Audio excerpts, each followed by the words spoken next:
this is an iHeart podcast. Guaranteed human.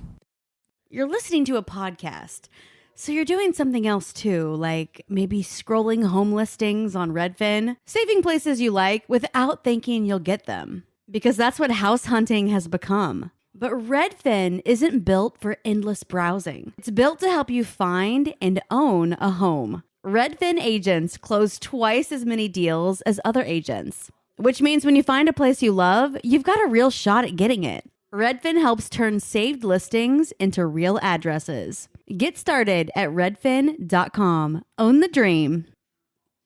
Support for the show comes from Public, the investing platform for those who take it seriously. On Public, you can build a multi-asset portfolio of stocks, bonds, options, crypto, and now generated assets, which allow you to turn any idea into an investable index with AI. It all starts with your prompt. From renewable energy companies with high free cash flow to semiconductor suppliers growing revenue over 20% year over year, you can literally type any prompt and put the AI to work. It screens thousands of stocks, builds a one-of-a-kind index, and lets you backtest it against the S&P 500. Then you can invest in a few clicks. Generated assets are like ETFs with infinite possibilities, completely customizable and based on your thesis, not someone else's. Go to public.com/podcast and earn an uncapped 1% bonus when you transfer your portfolio. That's public.com/podcast. Paid for by Public Investing. Brokerage services by Open to the Public Investing Inc. Member FINRA and SIPC. Advisory services by Public Advisors LLC, SEC registered advisor. Generated assets is an interactive analysis tool. Output is for informational purposes only and is not an investment recommendation or advice. Complete disclosures available at public.com/disclosures.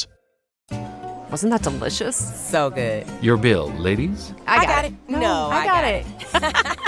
Seriously, I insist. I insisted first. Oh, don't be silly. You don't be silly. People with the Wells Fargo Active Cash credit card prefer to pay because they earn unlimited 2% cash rewards on purchases. Okay, rock, paper, scissors for it. Rock, paper, scissors, shoot. No!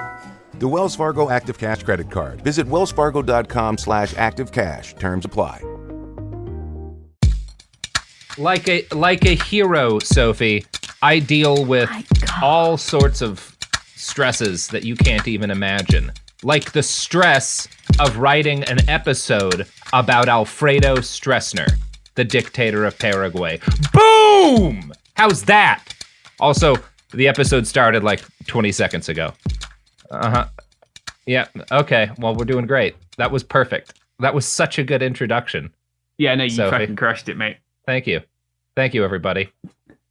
How you doing, Sophie? You fucking suck.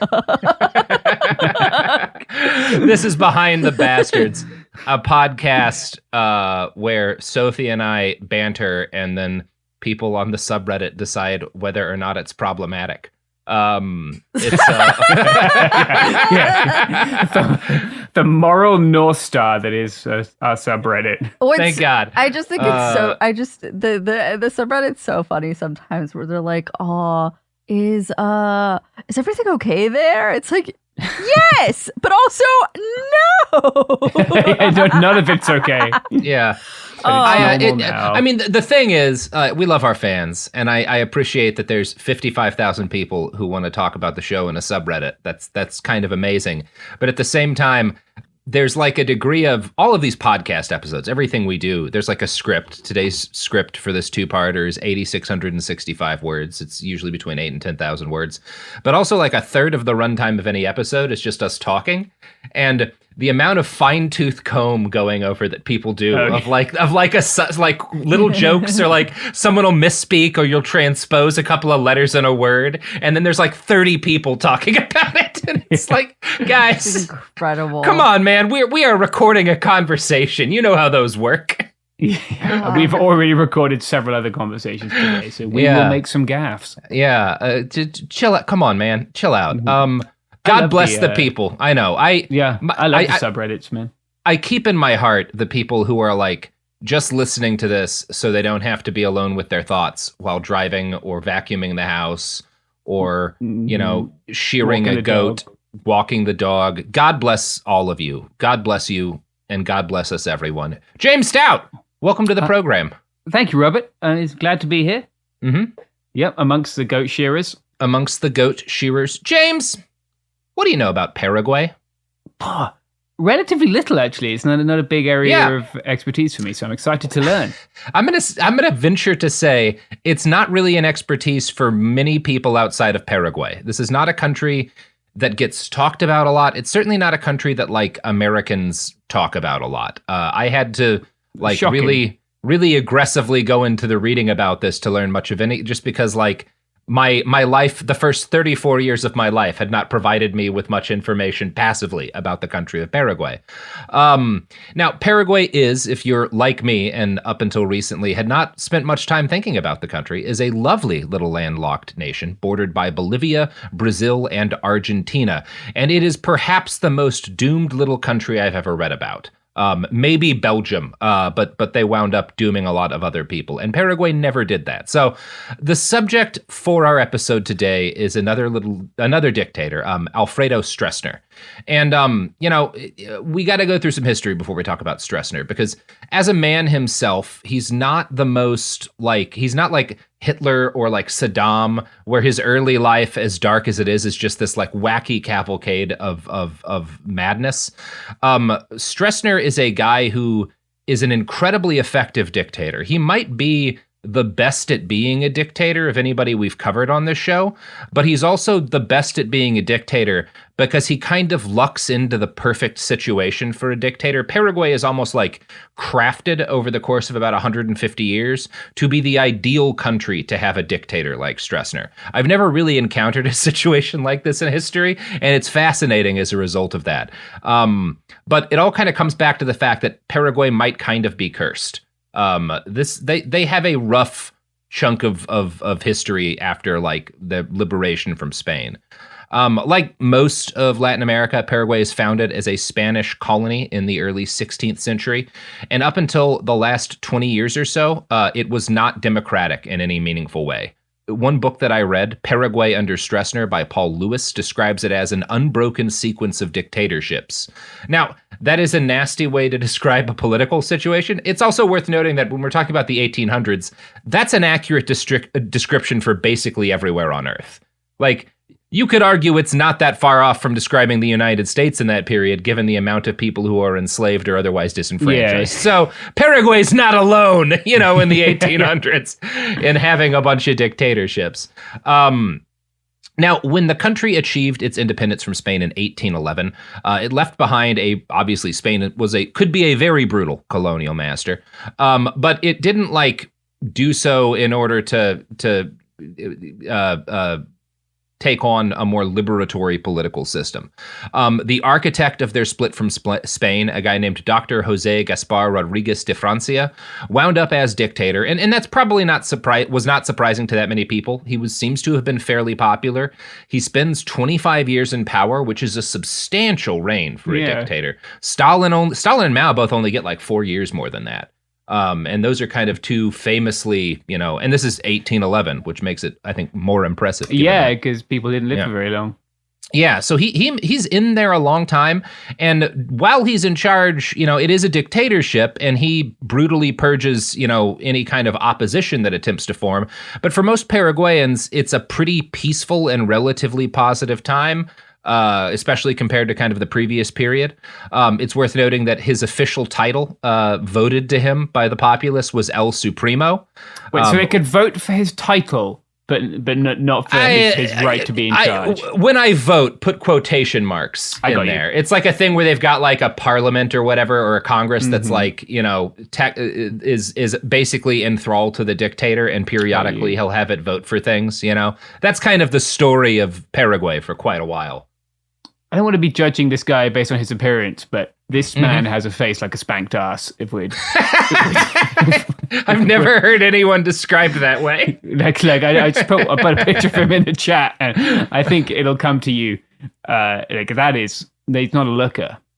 Oh my God! No, his face. People, you need to Google this man. His face does look like a spanked ass. Yeah, there's no other way of coming. If you put a nose on an ass, that would be his face. It's like the bottom half of his face collapsed in on itself because he smelled something so unpleasant.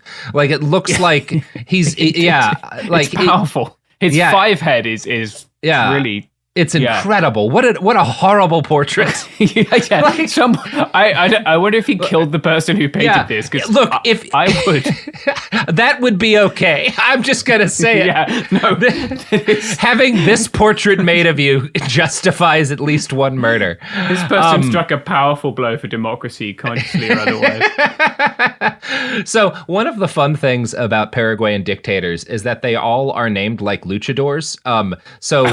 This guy is El Supremo. His successor, Carlos Antonio Lopez, who's also dictator for life, is El Excelentissimo. Oh wow! Yeah, I know. It's fun. These are some good names. I'm going to be honest with you. Superlative. Yeah. He was like, yeah, we got to throw a fucking adjective up on that. Yeah. Get that. We take it to the max. So, if you look at Paraguay on a map, again, it is immediately obvious why the country has had such a tumultuous history. It is landlocked and it is surrounded by Brazil and Argentina, two countries that are famously not peaceful with their neighbors during the 1800s.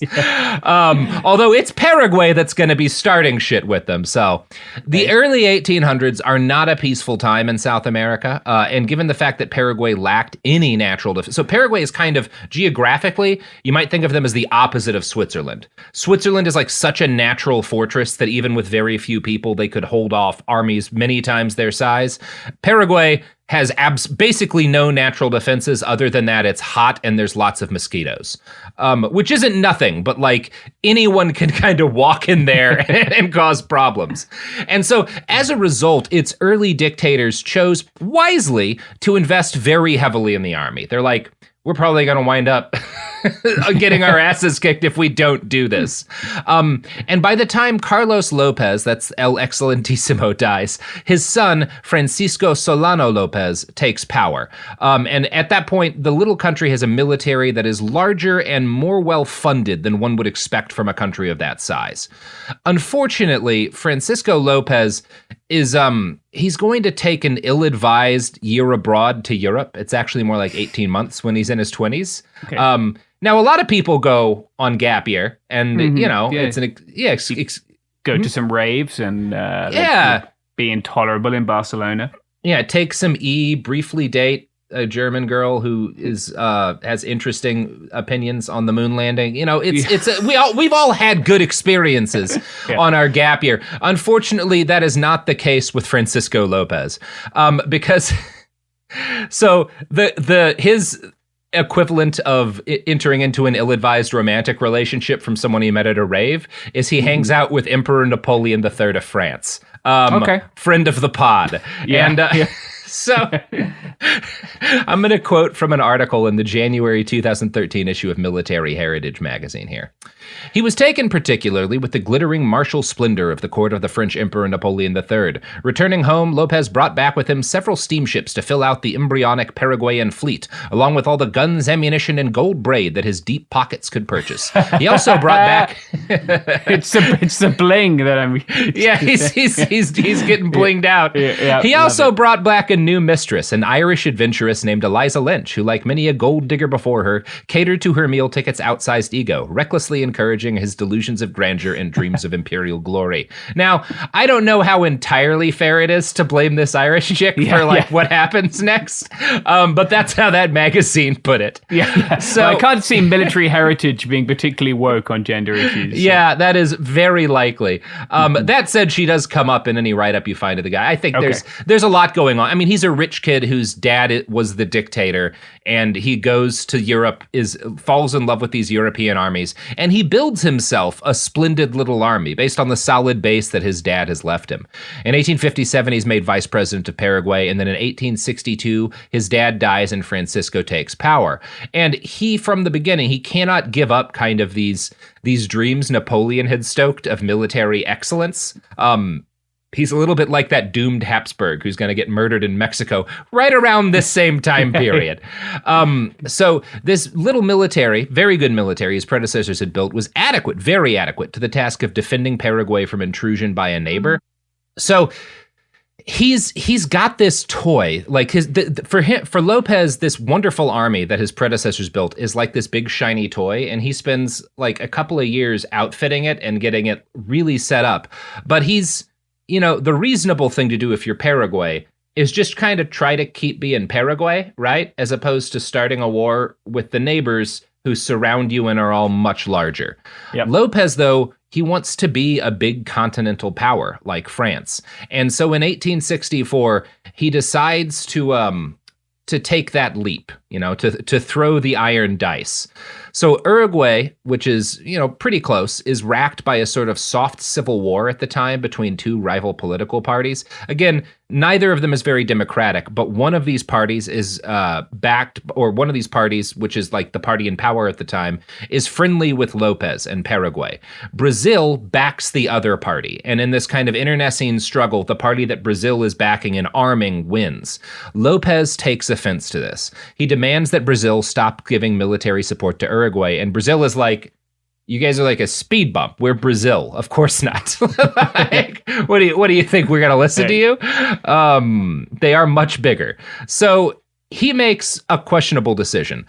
Paraguay is on this river, and there's like a Brazilian merchant ship that's in port in the capital.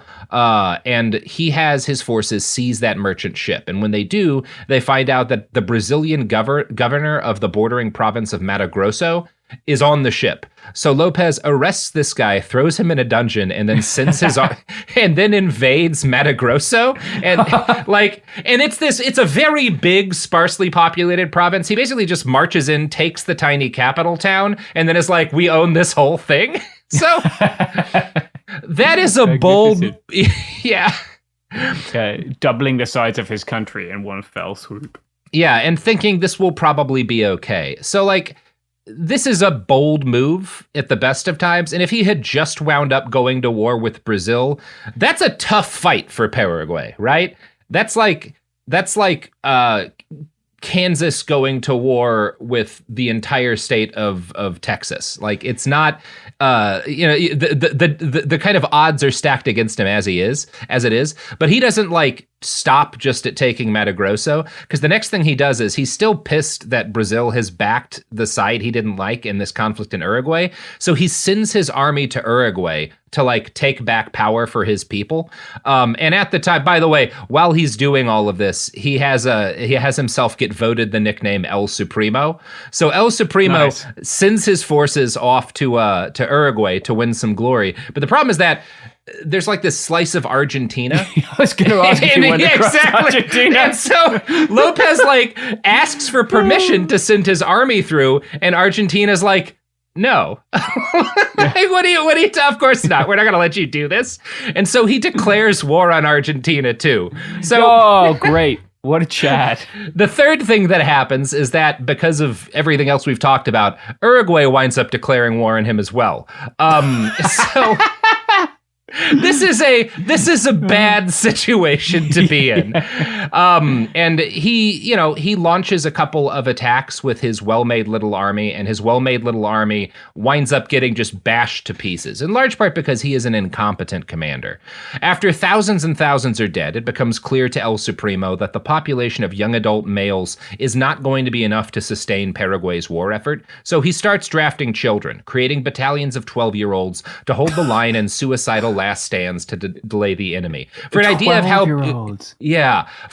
of how bad this is, there are reports of Brazilian soldiers massacring trench lines, and then when they realize they've just shot a bunch of 12-year-olds, weeping and just breaking down because that's a pretty bad situation. Don't want to be killing a 12-year-old. Jesus. No, very few people want to kill 12-year-olds. No, relatively few. Yeah. So as this war drags on, Lopez starts drafting old men and eventually even women. He has them doing a lot of logistics work in the back. And in 1869, Asuncion, the capital, falls, and Lopez flees into the hills to fight a guerrilla war, which he is just as bad at as the rest of this. The last of his forces are surrounded in 1870, and he dies abandoning them trying to wade across a river. Now that's kind of funny the way this ends, and objectively there's an absurdity to how badly this war goes. But James, you and I have both reported on and studied a lot of wars. I don't think I've ever read about a war that goes worse for a country. No, the war. This is called the War of the Triple Alliance. So the death toll of the War of the Triple Alliance is comparable to the American Civil War. There is no accurate pre-war census of Paraguay. All of the estimates of the percentage of the country that dies are kind of based on calculations that are themselves a little bit of a crapshoot. But I every analysis that I've read makes basically the same point, which is Paraguay suffered a higher percentage of its populace dead than any country in a war I can name. The most common estimates say that 2/3 of the pre-war population die. Some estimates place the death toll at. There are estimates as high as 90%, although that's likely high. But everyone seems to agree 60 or 70% of the entire country dead is a reasonable estimate. This includes 90% of the pre-war male population. Wow. And so post-war, chunks of the country will have a 20-to-1 ratio of women to men. So that's about as bad as a war could go. Yeah, that's not great. It's really a suboptimal outcome for everyone. Yeah, maybe apart from the dude who survived, but like, I don't demographic collapse. Wow. Yeah, it is. It's like, I don't think I've ever heard of a war going that badly. Like when you're making German casualties in World War II seem like, well, you can bounce back from that. Yeah. I mean, they didn't even do like 12-year-olds at the Battle of the Somme. That is outstanding. I love that the sort of the misogyny kept on even when they were sending 12-year-olds out there. They're like, we've got to keep women out of the front line. Can't be having ladies with guns. Yep, it's there's a lot actually to say about because I've read a couple of articles about this, about like the way in which this impacts kind of cultures of entrenched misogyny in Paraguay that I am not really competent to go into. But there's there is a lot written about like, well, what happens when you're like the first generation of young men after this, and there's like 20-to-1 female to male ratio, and all this attention being kind of like lavished on you because of how badly this war goes and how decimated the population of men was prior to this. There, you can find some really interesting writing on this. I don't want to like, we'd be getting a little bit off of where I feel competent talking to go much more into it, but it is worth reading that. Yeah, you're going to fuck up your society for genetically as well as socially. Yeah. It's very rarely good if 90% of any group in your society gets massacred. But like he's bested the Black Death in terms of decimating his own population. Lopez gets the Behind the Bastards award for probably the worst at war. I don't think I've ever heard of anyone fail worse at having a war than this. But you know who's good at engaging in unrestricted warfare? Oh, the Raytheon Corporation? They are one of the best. Yep. And all of our sponsors believe that you can only truly achieve victory in a conflict by salting the earth with the bones of your enemy. So, that's how you get the gold, isn't it? It grows from the bones. That's right. That's where gold comes from. And also where the best delivered mattresses are forged from. Anyway, buy a mattress. This podcast is sponsored by BetterHelp. I get it. February's full of flowers, candy, stuffed animals, and of course, expectations about Valentine's Day in particular, and about relationships and dating in general. And these conversations, these expectations can feel overwhelming and stressful. No matter where you are, whether you're married or dating or single or just focusing on you, you're right on time, and therapy can help you find your way and see more clearly where you want to be. So if you're looking for a little bit of help figuring out things in your own love life, if you're looking for some help balancing things, therapy can be a great option, and BetterHelp is one option for therapy you should consider. BetterHelp therapists work according to a strict code of conduct and are fully licensed in the U.S.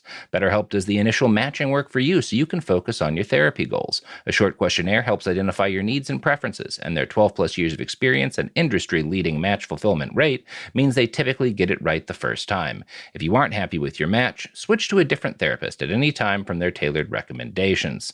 BetterHelp is the world's largest online therapy platform, having served over 6 million people globally with an average rating of 4.9 out of 5 for a live session based on over 1.7 million client reviews. So sign up today and get 10% off at betterhelp.com/behind. That's betterhelp.com/behind.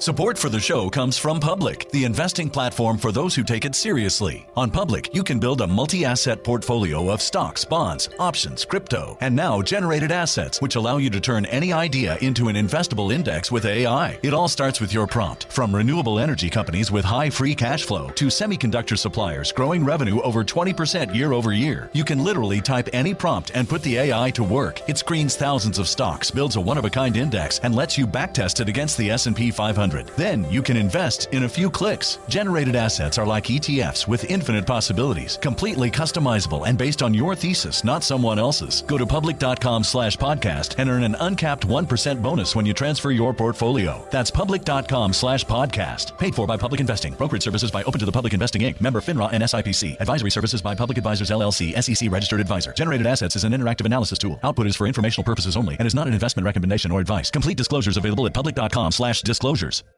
Well, the holidays have come and gone once again, but if you've forgotten to get that special someone in your life a gift, well, Mint Mobile is extending their holiday offer of half off unlimited wireless. So here's the idea. You get it now, you call it an early present for next year. What do you have to lose? Give it a try at mintmobile.com/switch. Limited time 50% off regular price for new customers. Upfront payment required. $45 for 3 months, $90 for 6 months, or $180 for 12-month plan. Taxes and fees extra. Speeds may slow after 50 gigabytes per month when network is busy. See terms. We're back. So Paraguay just kind of barely ekes it out as a country after this. And if you're interested in kind of much more detail about this, the War of the Triple Alliance, which if you Google it, that's also like you'll get a lot of World War I results. Yeah. But this is a different thing.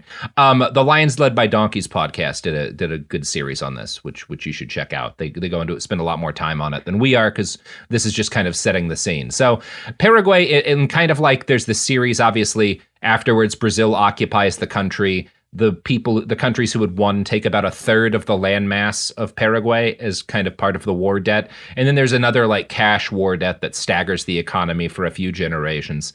The only reason that Paraguay survives at all as a nation is that Brazil and Argentina are big rivals, and neither of them is willing to let the other have Paraguay, right? They kind of like maintain a rump state there just because it's not worth dealing with the conflict over who gets to have it. Now, Argentina in this period had played host to a lot of dissident Paraguayans, members of the old upper class who had to flee the country when the dictators took over, right, when Spain gets kicked out. And a bunch of these guys, when Argentina participates in this invasion of Paraguay, they form up and join the Argentine army and like make a unit of like exiled Paraguayans fighting to liberate the country from Lopez. And so after 1870, Argentina successfully kind of helps maneuver these guys into power.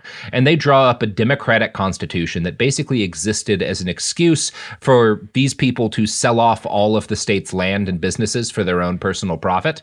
The British banking firm Barings Brothers. Oh yeah, James. How did I know that the British banking industry would get involved? Yeah. I was just going to remark that selling off the entire country's assets for your own personal profit is a very British vibe. Like it's a thing that we continue to do. So it is. I was waiting for this. As a rule, if there's like a dictator in the 1800s, there's a British bank behind them. Let's not limit the time period so narrowly, Robert. Very fair. Yeah, we've made a long and proud tradition of doing this through the 20th century. So Margaret Thatcher's kid. So the Barings brothers are like, wow, things are going great in Paraguay. Look at how effectively they have taken all of these national resources and handed them off to a tiny number of oligarchs. Here's a couple of very large loans, Paraguay. And the oligarchs say, thank you for the loans that are meant to develop our country. We're just going to take the money, though, and buy houses. Yeah. And so the nation is left bankrupt and in ruinous debt after this. It's, again, not the first or the last time this will happen. So the Brazilian military occupies Paraguay for a while, but they bounce pretty quick, and Paraguayans are left to try and navigate their place in South America, bereft of a couple generations of men and also any money. It does not go smoothly, as scholar Paul Lewis describes. Paraguayan governments after 1870 brought neither internal peace nor liberty, although they were still dictatorships. Managed elections, or the direct seizure of power, was the means by which every succeeding president achieved office. 44 men occupied the presidency in the 85 years between the death of Solano Lopez and Alfredo Stroessner's coup in 1954. One president every 23 months. Moreover, of those 44, more than half, 24, were forced from office by violence or the threat of violence.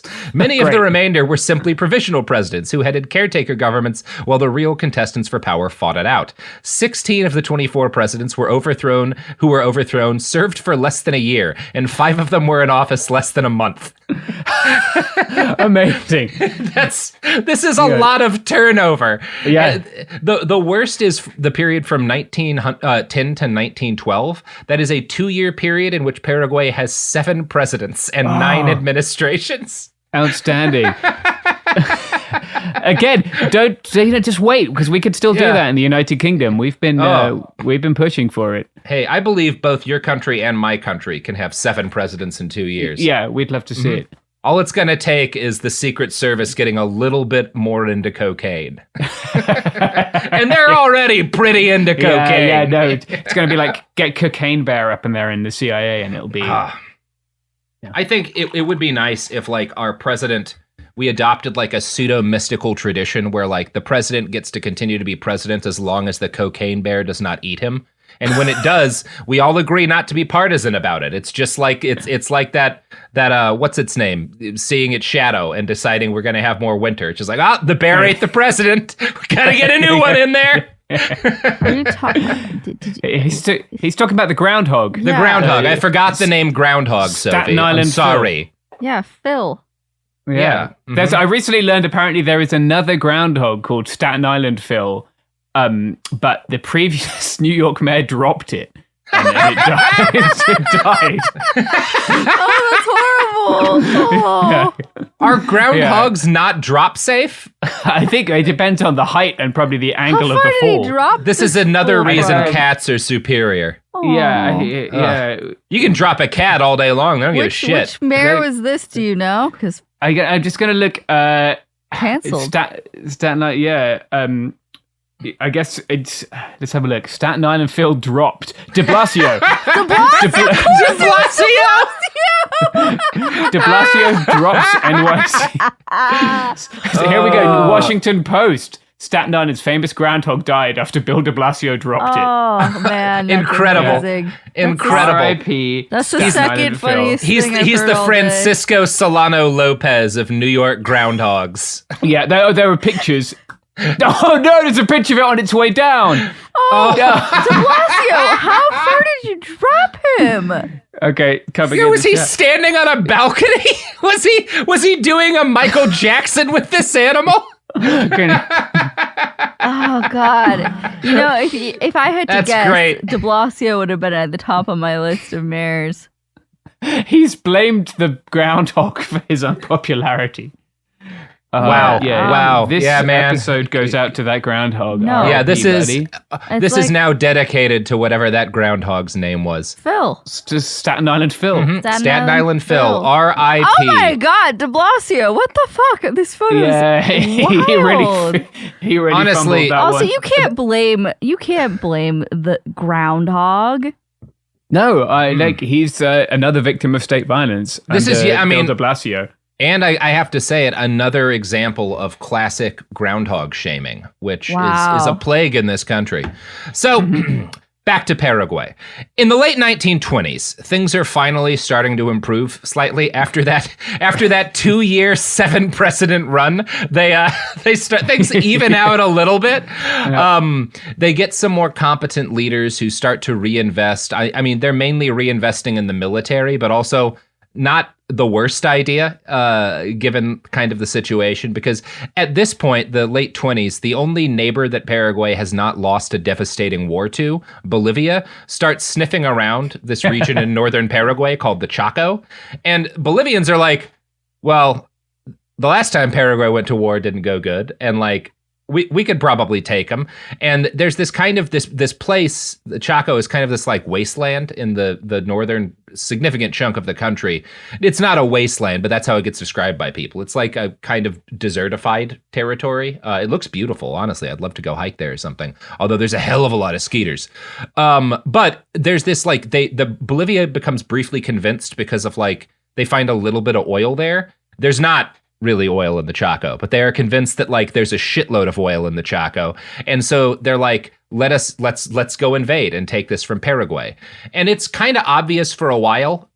Part of why this is happening is that like when everybody gets their freedom from Spain, they don't always have like super clear maps of whose is what. So there's like this long argument about like whether or not, you know, this chunk of the Chaco should belong to Paraguay or Bolivia. So they're all arming while this is going on. And Paraguay puts this guy in command of their army in the Chaco called Jose Estigarribia. And he is going to be, there are military scholars who will say this guy is one of, if not the best field commanders in the history of modern warfare in the Americas. Because the war that's about to result from this is a modern war. They have tanks, they have machine guns, they have air power. This is going to occur in like the early 1930s. The Bolivians put an old German man in charge of their military. Now, what a time to be picking on German guys. You're not even ready, James. You're not even ready because this guy's no shit real name is General von Kunt.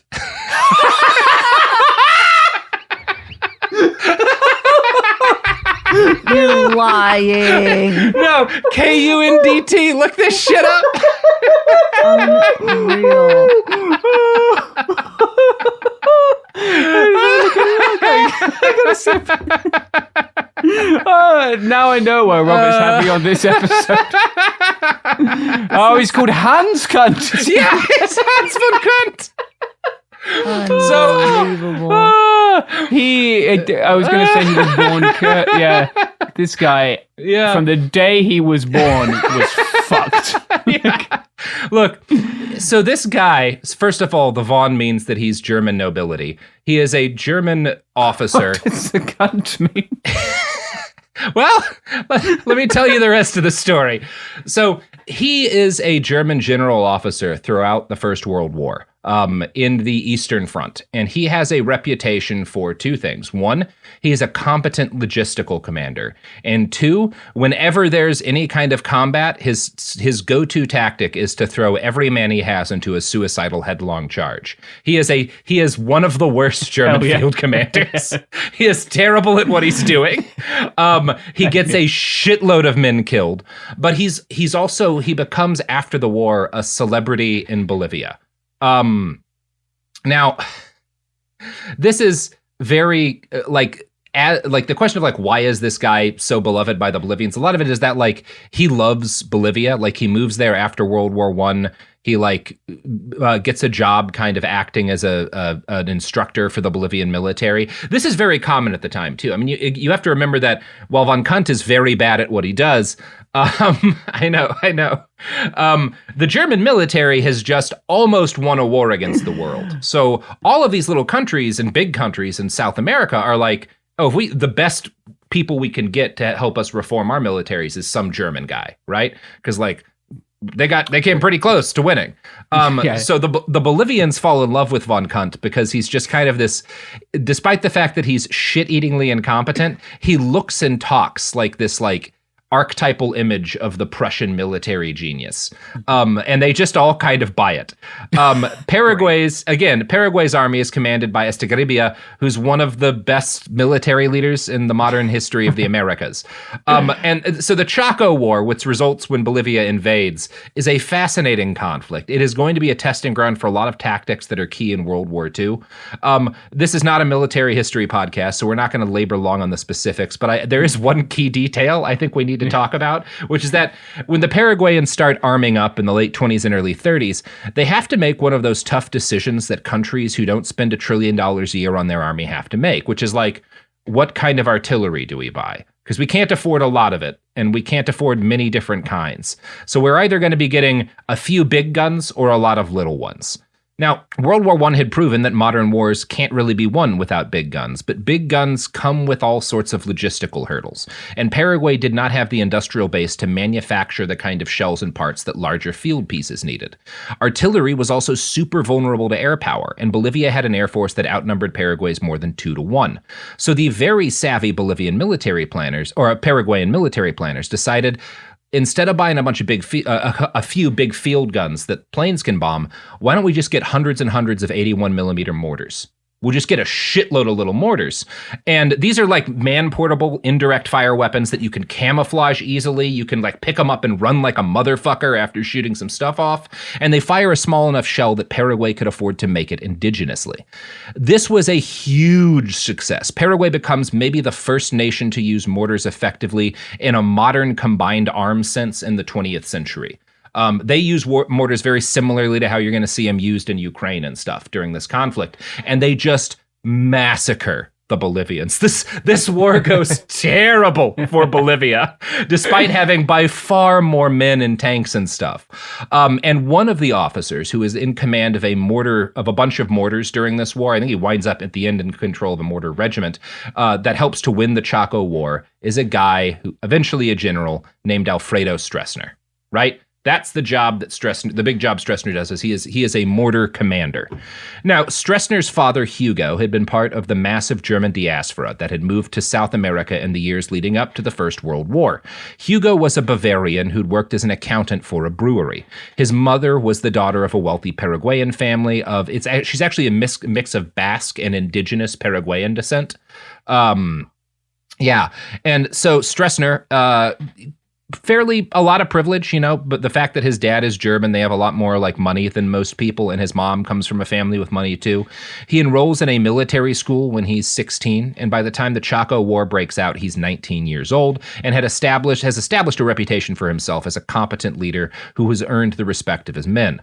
Paraguayan politics remains tumultuous in the years after the Chaco War, but Stroessner succeeded in sliding past most people's radar because he's really fucking boring.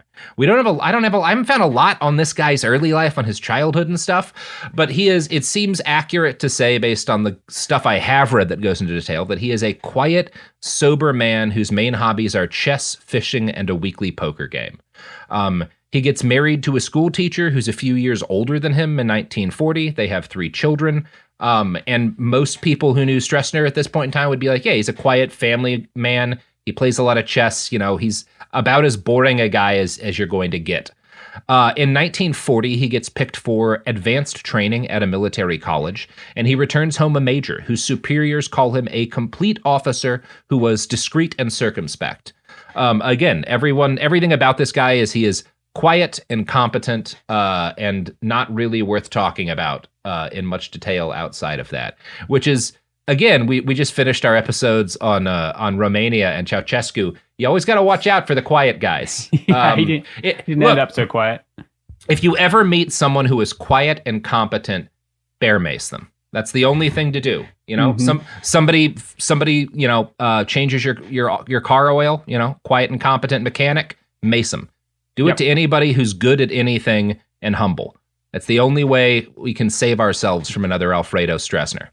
So yeah, that seems fair. So keep him down, by the early 40s, Paraguay had taken a kind of rough stab at democratic politics.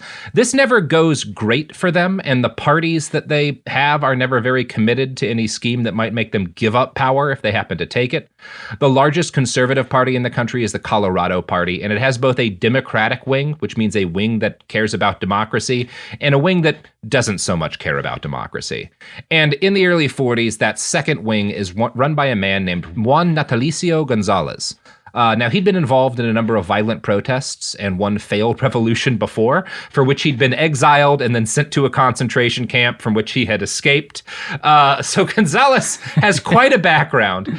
And he had, prior to getting exiled the second time, he'd been kind of a rabid, almost religious nationalist, and then he gets exiled the second time, and he winds up, like most Paraguayans who get exiled, fleeing to Argentina.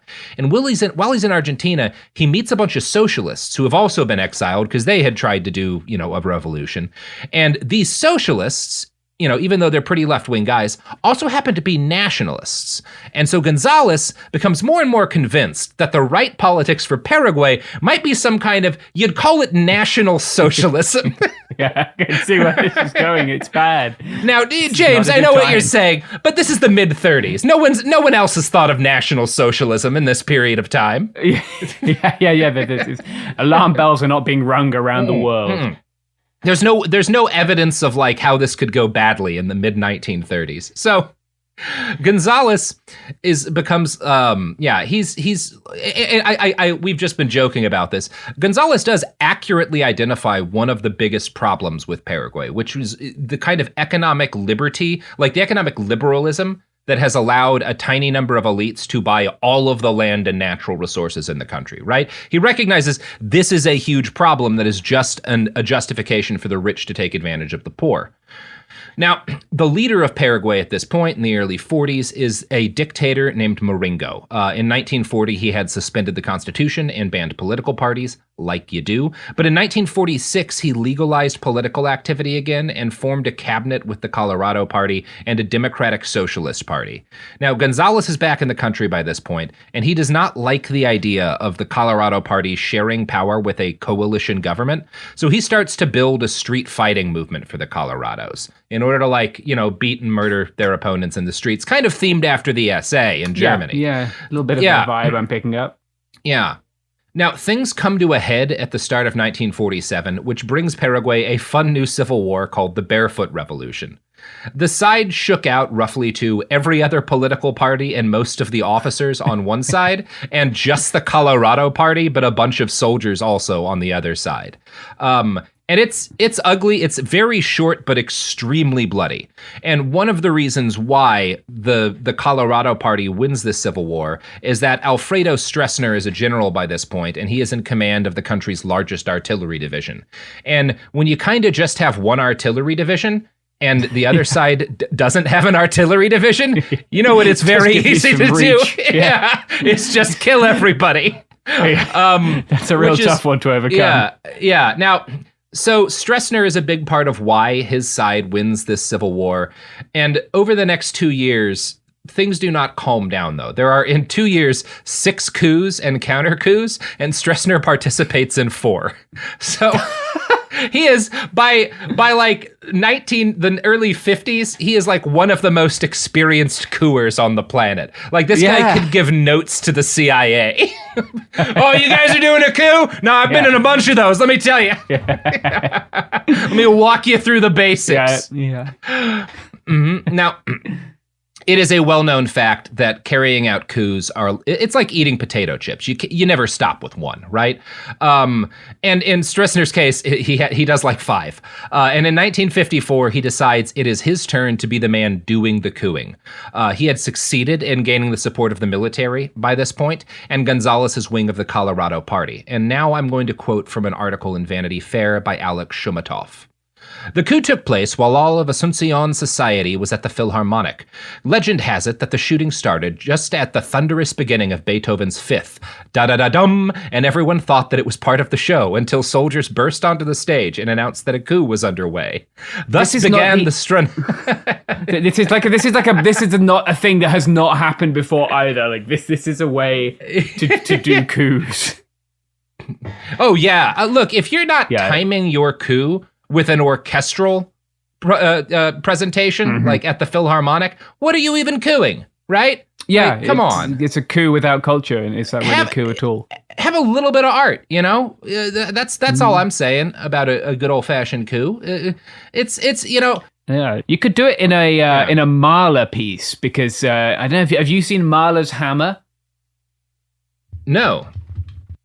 Okay, it's worth Googling. It's a giant fucking hammer that like, I guess like every orchestra has to have one, because there's this one piece that he wrote that one of the instruments is just a dude hitting a wooden box with it like a comedy-sized hammer. And I feel like that would give you some more cover for coups than Beethoven, so they fucked up in that regard. Yeah. There's a John Waters quote where he's like talking about today's hackers and the thing that depresses him about the fact that they all just kind of like wear hoodies and shit. And he's like, look, I love what you're doing, but if you're going to like hack into the Defense Department's computers and like spread top secret information to try to bring them down, you should have an outfit for that, right? You've got to like a little panache, you know? That's what you got to respect about Stroessner. He's got a little bit of panache here, you know? This is a coup that's got some art to it. Gosh darn it. So, you know what else has art to it? Is it gold? Gold is the only real form of art, James, because gold never fades. It's eternal, just like this podcast, which will continue from now until the heat death of the universe and the end of all things. Support for the show comes from Public, the investing platform for those who take it seriously. On Public, you can build a multi-asset portfolio of stocks, bonds, options, crypto, and now generated assets, which allow you to turn any idea into an investable index with AI. It all starts with your prompt. From renewable energy companies with high free cash flow to semiconductor suppliers growing revenue over 20% year over year, you can literally type any prompt and put the AI to work. It screens thousands of stocks, builds a one-of-a-kind index, and lets you backtest it against the S&P 500. Then you can invest in a few clicks. Generated assets are like ETFs with infinite possibilities, completely customizable and based on your thesis, not someone else's. Go to public.com/podcast and earn an uncapped 1% bonus when you transfer your portfolio. That's public.com/podcast. Paid for by Public Investing. Brokerage services by Open to the Public Investing Inc. Member FINRA and SIPC. Advisory services by Public Advisors LLC, SEC registered advisor. Generated assets is an interactive analysis tool. Output is for informational purposes only and is not an investment recommendation or advice. Complete disclosures available at public.com/disclosures. Tired of spills and stains on your sofa? Wash away your worries with Anabay. Anabay is the only designer sofa that's machine washable inside and out, starting at just $699. Plus, Anabay sofas are pet-friendly, stain-resistant, and feature changeable slip covers and modular pieces. Get up to 60% off site-wide with a 30-day money-back guarantee. Visit washablesofas.com to get yours now. That's washablesofas.com. Offers are subject to change and certain restrictions may apply. Pro drivers live for race day, but for small business owners, every day is race day. That's why going pro with Lenovo Pro matters. One-on-one advice, IT solutions, and customized hardware powered by Intel Core Ultra processors keep your business on the right track. Business goes pro with Lenovo Pro. Sign up for free at lenovo.com/pro. Lenovo.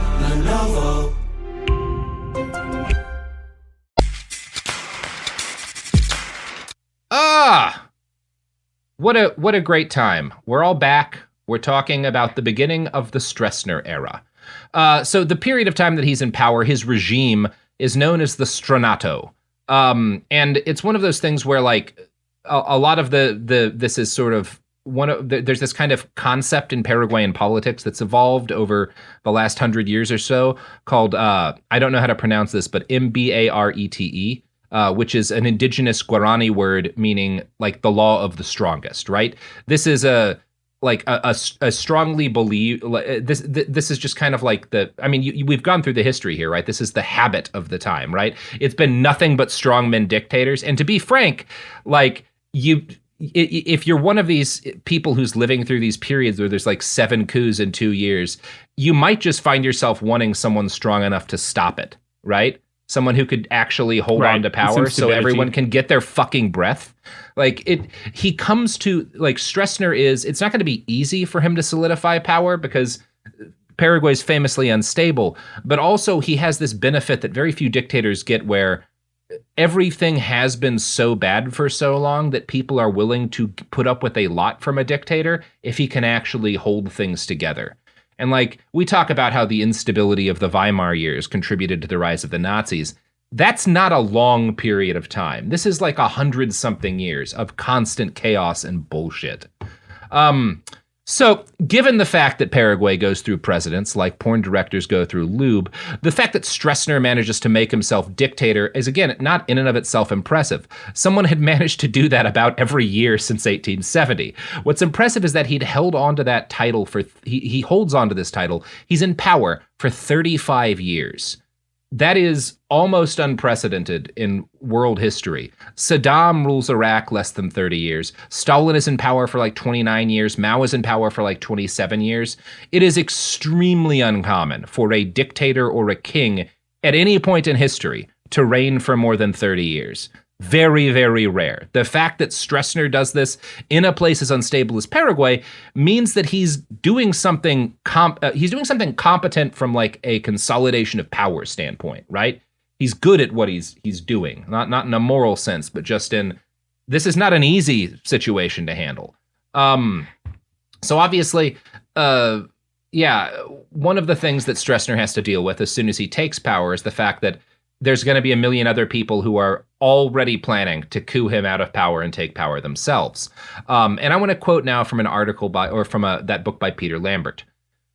At the time of the 1954 coup, the different factions within the Colorado Party supported Stroessner in the belief that they would be able to use him for their own political ends. In the event, however, before 1956 and 1966, Stroessner manipulated existing factional divisions to consolidate his own control over the Colorado Party. Through skillful political maneuvering, Stroessner selectively purged real or perceived party opposition. Epifanio Mendez Fleitas, the major political rival to Stroessner, was isolated and exiled in 1956. In 1959, Stroessner responded to rebellion within the Colorado Party by dissolving Congress, sending troops onto the streets and exiling 400 members of the more reformist Colorado activists. The expulsion of his powerful Minister of the Interior, Edgar L. Yusefnin, in 1966 represented the final move in eliminating internal party opposition and bringing the party firmly under his control. And that's like a kind of good high-level overview of what Stroessner does to consolidate power, but it doesn't provide a lot of texture. It's just sort of a list of people who get purged and kicked out. So I want to read another quote from that Vanity Fair article, which deals with the story of a single person Stroessner had to suppress. Take, for instance, the case of Napoleon Ortigoza, an attractive upper-class cavalry officer who ended up being the longest-held political prisoner in Latin America. The theories about why he was arrested are many and baroque, but some of them involve a sinister plot to overthrow Stroessner. When a young cadet, Alberto Benitez, was killed, either by other officers to cover up a homosexual clique, or because he was tortured by the police as encouragement to reveal details of a coup plot, the Minister of the Interior, Edgar Yusefnin, or so one theory goes, hit upon the brilliant idea of pinning the murder on Ortigoza, who was not actually involved in any plot yet, but was just the sort you had to watch out for. Putting him away would be what is known as an acapete, a warning slap, to anyone who got ideas about moving against the president. Ortigoza's insistence on his complete innocence fell on deaf ears. He was not allowed to be present at his trial, and one of his lawyers was arrested and beaten. He was condemned to death, although Stroessner later commuted the sentence to life imprisonment, after a priest threatened to break the seal of confession and tell who the real murderers were. So yeah, that's Stroessner. That's how this guy wields and consolidates power. Sounds like a nice guy. Yeah, that's it's a pretty normal thing to do. He is such a nice guy that he has given. We've gone through all of these other dictator nicknames. Stroessner gets the best of them, because people just start calling him the Tyrannosaur. What the fuck? Look, no, he sounds like Reptar. if honestly though, like, this guy's a piece of shit, but if that's the nickname that you get, it's hard. That's hard to beat. That's about as hard a nickname as anyone's ever gotten. This is pretty bold. And they give him that in part because, like, he's in power for so long, right? He's like this ancient, implacable, malevolent force. Now, legally, Paraguay continues to maintain the trappings of a democracy, including a Congress that occasionally gets to vote on stuff that doesn't matter. For example, since 1929, the country had been in a legal state of siege, which suspended civil liberties, including habeas corpus. Stroessner continued this, and Congress renewed the state of siege every 90 days. His justification was the threat of communism, which pleased the Americans. Many of the changes Stroessner brought were initially positive. The biggest achievement of his reign was simply staying in power, which put an end to the ceaseless stream of coups and civil conflicts that had racked Paraguay for generations. This allowed the state to actually focus on delivering services to regular people. One example of this would be Stroessner's stabilization of the guarani, Paraguay's currency, which had been essentially worthless for decades. He set a peg for the currency's value at 125 guarani to $1. And while every other currency inflated rapidly in South America during this period of time, he was able to use the hammer of state power to keep the guarani locked into place. However, as Alex Shomatov notes, there was a price for all this. When student and labor groups demonstrated in the recession of '59, he crushed them. When the Congress objected to police brutality against students protesting a bus fare increase, he dissolved it. The downside to order and progress with Stroessner was one of the largest military and police to general population ratios in the world, and the highest proportion of unsentenced prisoners in the Western Hemisphere. He purged the old generals and 400 of the old Democraticos, and replaced them with loyal members of the bandwagon. Membership in the party became compulsory for military officers and civil servants, and strongly advised for anyone else who wanted to get anywhere.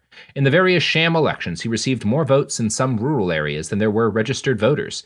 His heavy leonine face was posted everywhere, and radio stations began the day with the Don Alfredo polka, followed by the message, "The constitutional president of the Republic, General Alfredo Stroessner, salutes the Paraguayan people and wishes them a prosperous day." So, this is like one of the more effective police states I've ever seen anyone institute. Yeah. And he does it he comes to power in a state where like holding on for more than 2 years is almost unheard of. And in a couple of years, he has created like the most policed country in the Americas, which is interesting to me.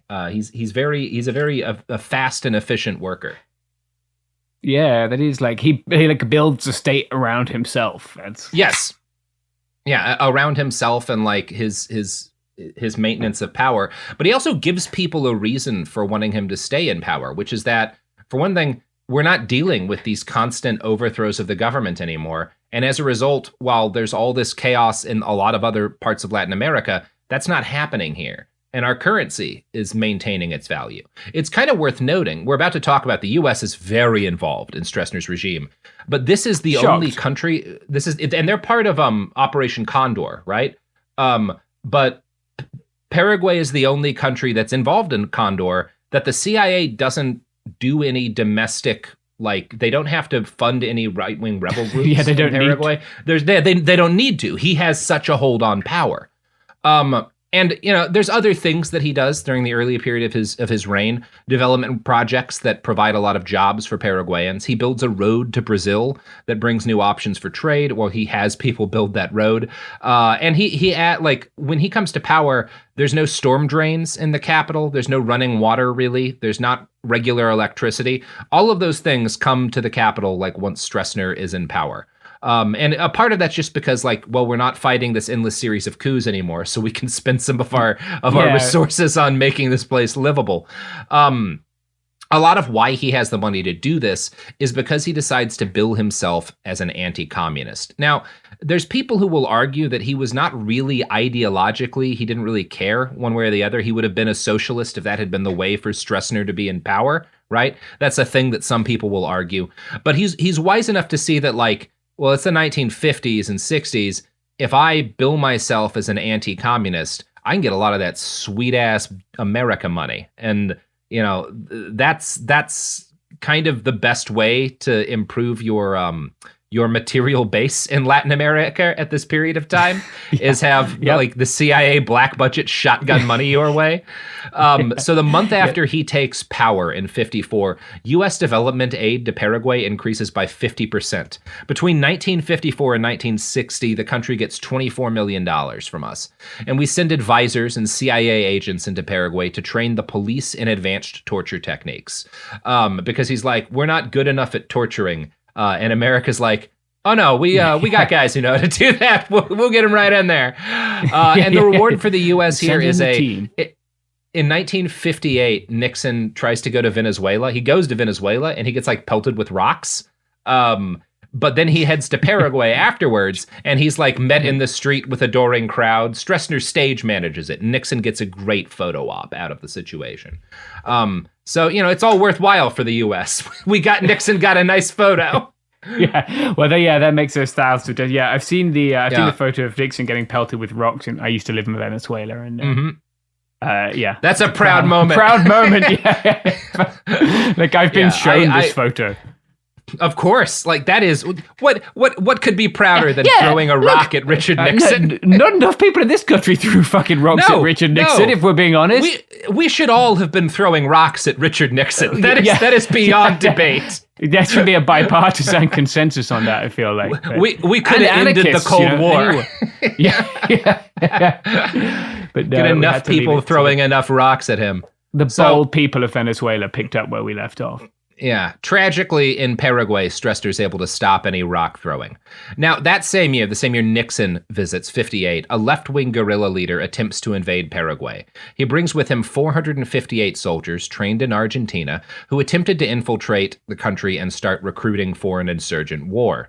Stroessner's CIA-backed security, basically the CIA learns this is happening, and they warn Stroessner, and he sends 6,000 soldiers to crack down. Most of these guys are gunned down, but the survivors are taken and put into like helicopters and dropped into piranha-filled waters. Yeah, it seemed to become t-shirt shit for Proud Boys. Yeah. That said, if you are the kind of person who's willing to play ball with a vicious authoritarian, Stroessner's regime is not the worst time that you will have had in your lifetime in Paraguay, right? At least not in the early period of time. However, the fact that he has made his country a stable place that is very friendly for right-wing authoritarians makes it an enticing getaway for a very specific group of people: escaped Nazi war criminals. So, this is... Oh, good. We're getting to a real fun part of the story here. Paraguay's got this fascinating history with Germany. We've kind of talked about some bits of it, right? And this is the whole region, right? You've got guys like von Kunt going over to Bolivia. Paraguay gets its own Germans. Like as I noted, Stroessner's dad is a Bavarian. In 1886, Bernard Forster, who is the brother-in-law of Friedrich Nietzsche, had moved to Paraguay. He moves there because he's like, number one, 1886, when Forster moves to Paraguay, is like the immediate wake of that horrible, devastating war. And so Paraguay is like, we will give Europeans money if they will immigrate here and help us have, like... if you're a dude, come to make Paraguay. Enough people. Like, we need your cum, right? We need all the semen we can get right now. There are not many of us left. So that's when Forster comes over, and Forster also has cum-related plans, but much more racist ones than the Paraguayan government, because he is a philosopher of anti-Semitism. And to Forster, the primary appeal of Paraguay is that it doesn't have any Jewish people, right? It does, but it doesn't have a lot of them. And he's like, well, since this country is basically free of Jewish influence, we can use this country's policy to move a bunch of Aryans in and create Nueva Germania, this German paradise in Paraguay. Now, this is obviously famous a bad jungle idea. People, the Germans will and it doesn't work there. for shit. Yeah, it is not going to succeed. And I'm going to read a quote from an article by Nick Forizos here. Forster, his wife Elizabeth, and 14 families from Saxony crossed the Atlantic in the dead of winter and reached Paraguay in the swelter of summer. They carved a settlement out of the rainforest northeast of the capital, Asuncion, but the isolated community was soon infested with bugs, burrowing into fingernails and toenails and laying eggs beneath the skin. Yes. Ninja fucking hates an anti-Semite. This next part, James, you're going to really like. Their indigenous neighbors knew the cure, but the colonists refused to consult an inferior race. They're just sitting there being like, yeah, man, we got like a plant we just rub on us to deal with that. Oh, you're dying? That's cool. Foisted on his own petard. We love to see it. Mm-hmm. The strict colony's young bucks pounded nails into the coffin of an unsullied Aryan New Germany when they began bedding and wedding local women. Plagued by sickness and unpaid bank loans, Forster retreated to the Hotel del Lago in the town of San Bernardino in 1899 and committed suicide by shooting up with morphine and strychnine in room 19. So hey, good ending to this episode. Friedrich Nietzsche's shitty-ass brother-in-law kills himself. That's nice. Nietzsche really inspired some great suicides. Oh, boy. We're going to talk more about Bernard Forster next episode, and a lot more about the Nazis, James. We're not nearly done with the Nazi portion of this episode. Oh, good. Great. Good. But speaking of Nazis, I know. Oof, that's not a good way to lead into plugs. No. Not speaking of Nazis. Yes. Yeah. What do you got to plug, James? Yeah, definitely not any Nazis, actually. I've returned to Twitter after my ban, so people can find me there. For now, yeah, until I post another picture of Mussolini hanging out with his friends, and then I'll be banned again. That is James Stout. And yeah, I also do a podcast with you and Sophie and several of our other friends and colleagues. It's called It Could Happen Here. People should listen to it. It's got some banging episodes. Hell yeah. It's going off. Legendary. All right. Legendary. Okay, everybody. That's the end of the episode. Go, don't let bugs, anti-Semites, ones that eat flesh. Yeah. My advice would be, if you're too racist to stop the bugs from eating your fingers, maybe rethink your politics. Or take a shit ton of morphine. I don't care. Yeah. Honestly, the morphine in Strychnine works fine too if you're a Nazi. I'm fine either way. Yeah. You won't find me crying. Behind the Bastards is a production of Cool Zone Media.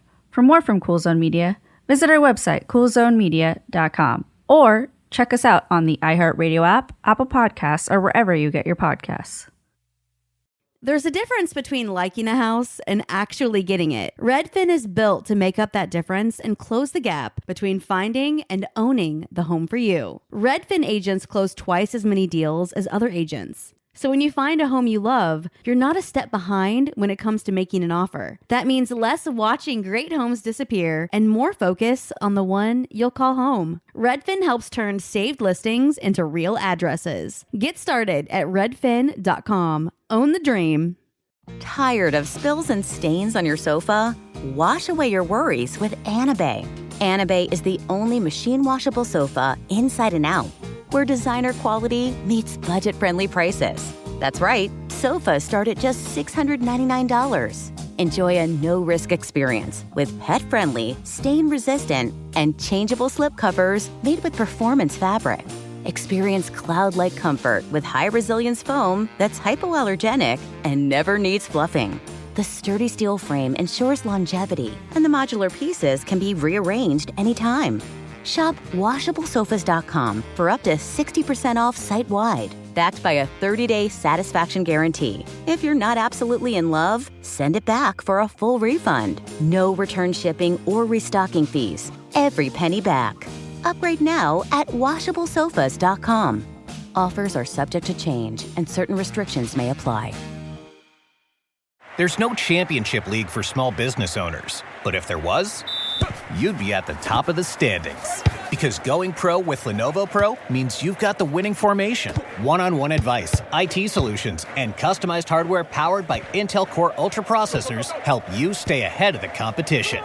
Business goes pro with Lenovo Pro. Sign up for free at lenovo.com/pro. Lenovo. This is an iHeart podcast. Guaranteed Human.